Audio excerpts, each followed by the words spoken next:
Let's discuss hip strategy and ankle strategies today. So the first thing, anterior sway or anterior perturbation is going forward or anteriorly, and posterior sway or posterior perturbation is going posteriorly or backwards. So let's go ahead and see for the hip joint. So for the hip joint, he's like a big boy who would do as you say. So same sided muscle activation, and the direction would be proximal to distal for the hip joint. So say for example, we are giving them an anterior push or an anterior sway. So as per proximal to distal and the same sided muscle, your first activated muscles would be your abdominals. Then you will have hip flexors, which will have further quadriceps and your tibialis anterior muscle.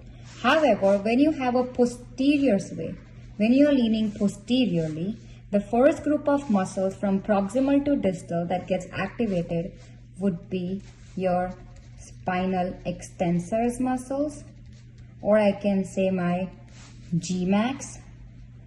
Then we have is the hamstring group of muscles, and then the last muscle that gets activated is tibialis posterior. However, when you go for the ankle joint, ankle is like a small kid which will do always opposite than what you say. And your group of muscles that get activated would be from distal to proximal. So the mnemonic would be DAT.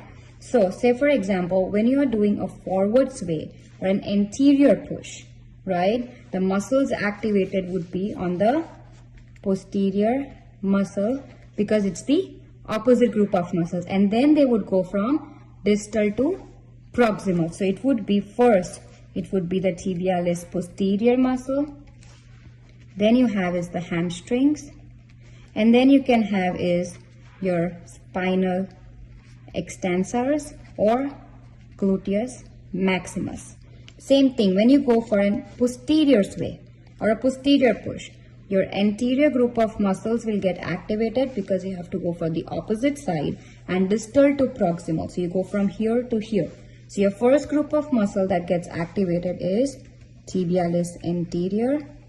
Then, which is the next one? Then you have is the hip flexors, or we can say quads. And then the last group of muscle is the abdominals. So for the hip joint, like a big boy, same-sided muscle activation and direction would be proximal to distal. And for an ankle joint, like a small kid, it would be opposite group of muscles and it would go from distal to proximal.